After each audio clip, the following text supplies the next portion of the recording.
Voilà, dans le cadre toujours de cette grande émission, Bandoukou Bampezi, on est là pour une musique. Tokene Kokundola, comme toujours, une musique de côté à moi, recherche de gauche à droite, artiste qui évoluer. Congolais, bien sûr, au bas évoluer dans Mboka Bapaya. Une musique et que Piccoli Moutuna aux États-Unis et Memeli Binoye na Kinshasa.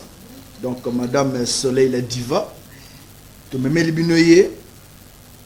Tu bétane moi ba solo tout monde apprécie ba trophée apprécie grand mon pa ou mon kondi son mbeli trophée en tant que moto beta bimisa ebele mais papa on me fala zo moi peu malheureusement ça kufaki vraiment to landisa moi tana lilita alors tozana madame Soleil diva tu bétane ba solo on ndenge ezalaka ba soutien ebele place ça la maman bienvenue.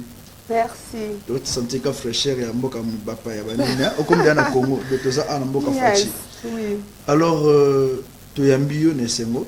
Merci beaucoup. Oye o memeli biso nini sangonini o memeli biso ya sika.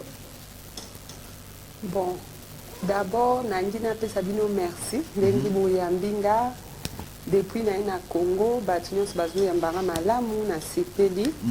Pour dernière fois na Congo qui na 2003, okay. Donc ça a déjà 18 ans. Donc beaucoup a changé énormément, mais ils ont beau cannabis, tout a toujours un amour pour nambo cannabis. Donc dengue tout mon qui na cadre ya APA Awards, yango vraiment raison où il la kinga awa pour il fallait tout remettre la trophée.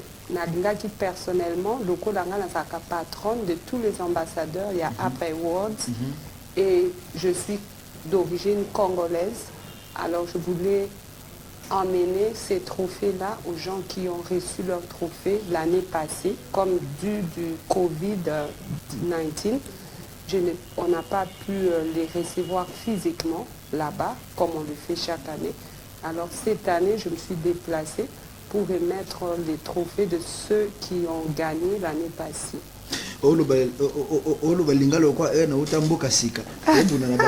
Alors, APA Award est Hollywood et Africa prestigieux awards. Et ça la ranini, la ranini, et ça institution où ils ont promouvoir les artistes de partout dans le monde, particulièrement l'Afrique et Hollywood, particulièrement tous les Noirs américains, stars de Hollywood, on les met ensemble avec les Noirs artistes d'autres pays. Ok. Nous avons vu Bopesi Koffi Olomide, trophée, pour une image. Est-ce que il y a un mikolo toujours la génération? La génération au fait ils ont une partie compétitive où les artistes soumettre travail na bango jeunes talents catégorie belé gospel pesali fashion pesali journaliste pe ya belé kuna na cadre ya APA Awards.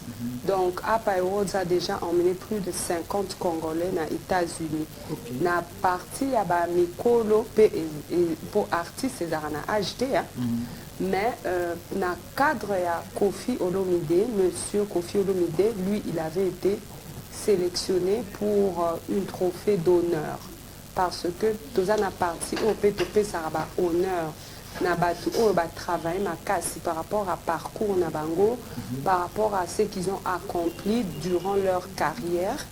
Et monsieur Koffi Olomide pendant qu'on a revu son travail là-bas, ils ont vu que il a accompli énormément de choses. Il a contribué au développement de beaucoup d'artistes, de beaucoup de générations et il ne se fatigue pas. Il continue toujours à le faire. C'est pour ça APA Awards avait décidé d'honorer M. Koffi Olomide comme légende de la musique africaine. Alors, il y a un le moyen Koffi, M. Koffi a se déplacé parce qu'il y avait des Covid là-bas. Je me suis déplacée ici personnellement avec. Et il y avait aussi quelques gagnants comme M. Swiss Dondi. Lui, il a gagné comme jeune talent ressortissant. Il y avait aussi Congo Dance Company, que j'ai aussi remis son trophée.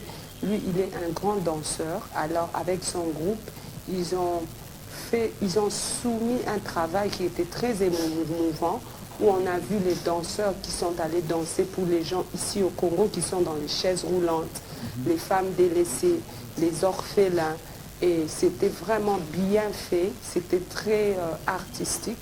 Alors, APA Awards a décidé aussi de leur remettre leur trophée.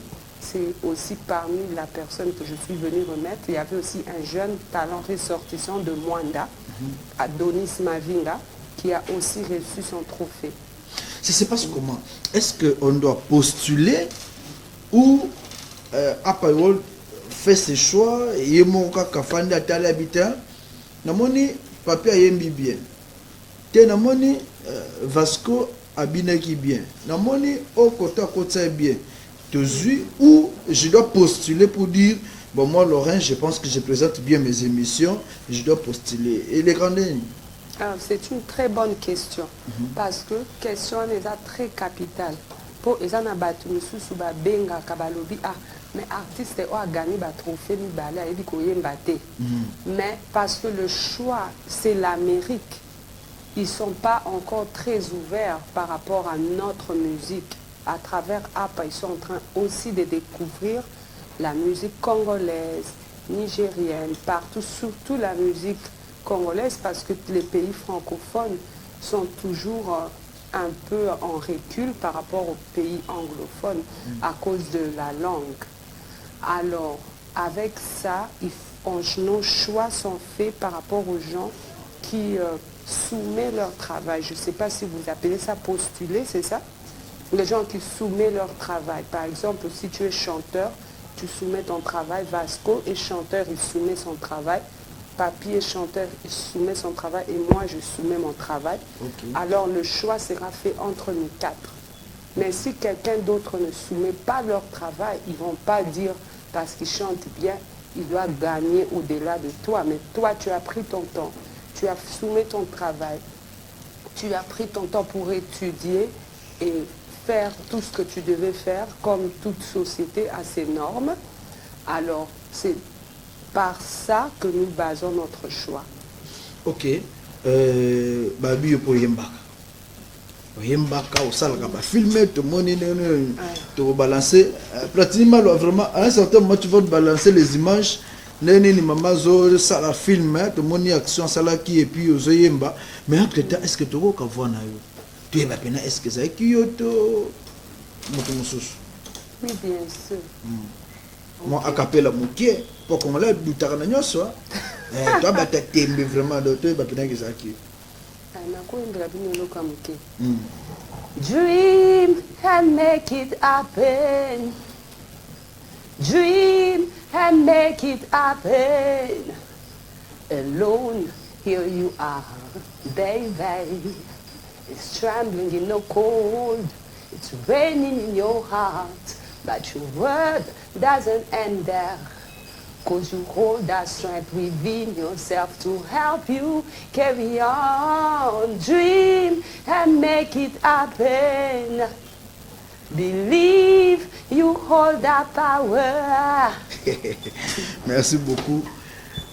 Oui, Mbini.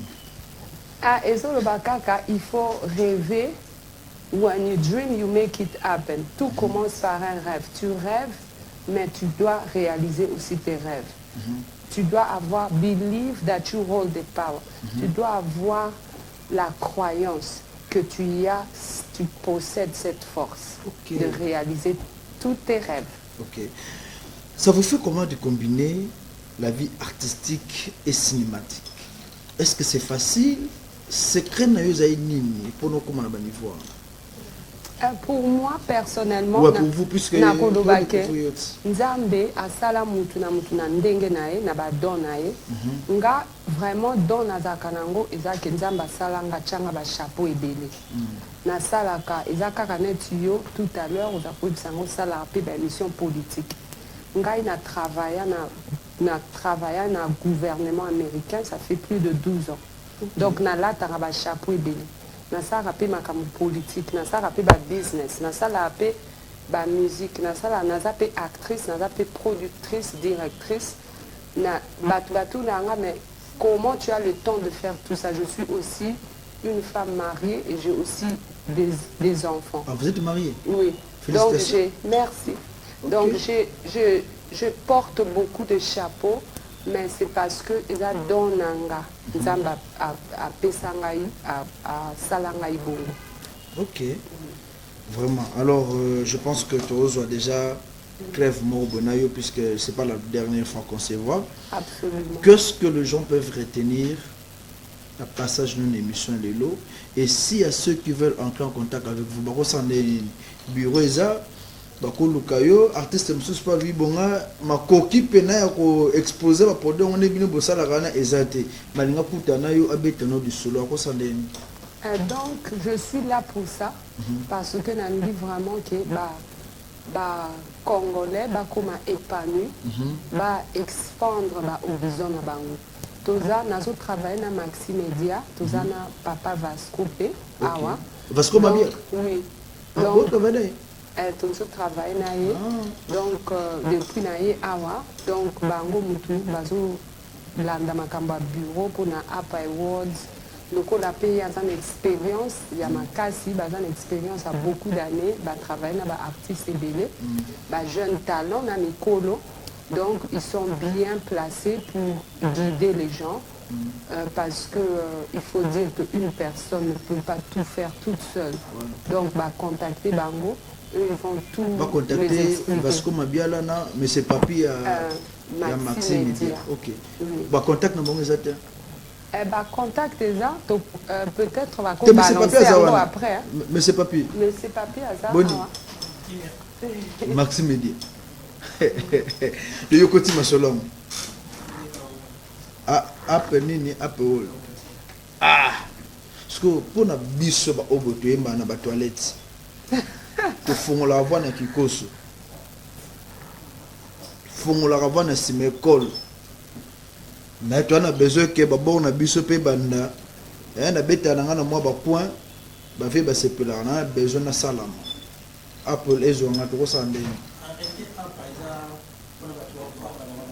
elle quoi biso et puis pour postuler pour la F c'est pas des grands mécaniciens qui n'a pas postuler la il faut se bêter déjà le bon. Il faut prouver de l'artiste, ça dit que ça est vraiment clip moko. Aussi les clips dans les pour tirer par exemple la catégorie la meilleure clip. Ça monte. Ok. Ils ont la chance. La prima ou soit pour les artistes de donner solo. Pour pouvoir les attaquer la nappe pour découvrir les. Déjà la nappe le monde va être venu et puis là pour découvrir le disco.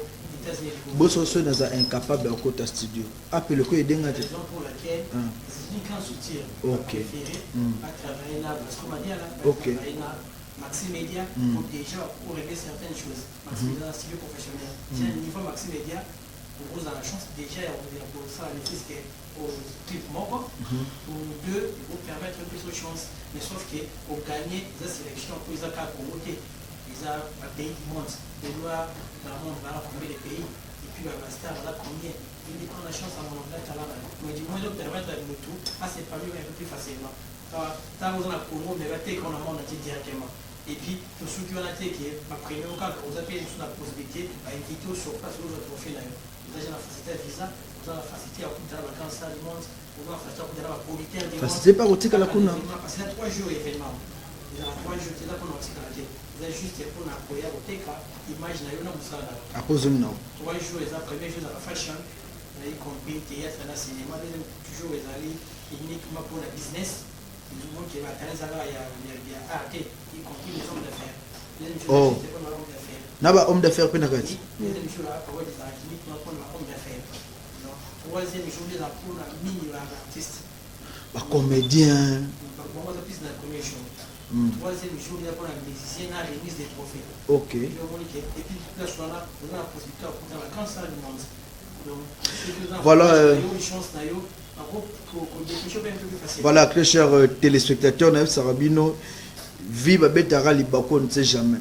Donc Libako, libaku pene yango betel libaku na zelo OK des États-Unis betel libaku na zelo appelé joyau ba produire yo toyebi yo mbala moko vraiment so négliger yango banoka famille ba obenga bandoki pour rien oya betisa bango fimba pamba OK ba table opportunité vraiment OK États-Unis ça ko beta ba jeune ba les $5 wana donc opportunité yango alors to ko bino ndeni contact eza adresse to ndeni intimidation c'est ça notre adresse. Nous avons la carte, il y a la cité de la voie du peuple. Ok. C'est complété permis na MTV, vous savez un MTV. Justement, on appelle nous la MTV. Voilà. La cabine numéro 1. Ok. Le bâtiment radio local N. Nous avons là pour soit contacter sur la plus de 143 82 71 79 358. Ok. Merci beaucoup. Ma maman de la fin na yoza ezani. Moi ya fin na koloba. Well, bye everyone. Tune in to MTV TV Congo and check it out. I'm Soleil Diva. I'm checking out. Message est qui? C'est une comme interprétation. Remarqué que le bateau qui a donné après le vélo, ça c'est la 5e édition. Parmi les gagnants, il y a une question, il y a l'âge, mettre Kim Sazala, parmi les gagnants, par contre, avoir la catégorie à un meilleur artiste francophone.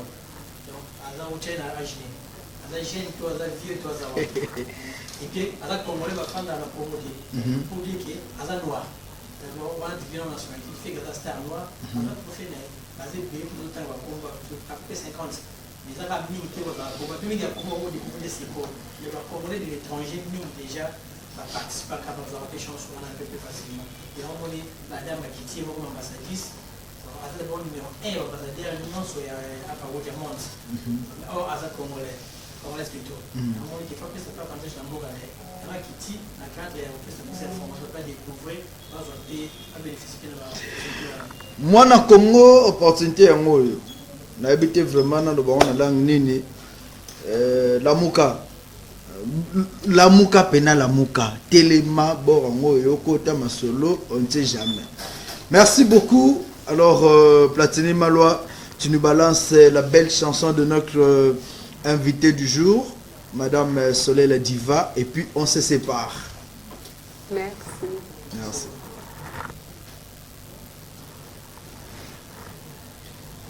C'est bon?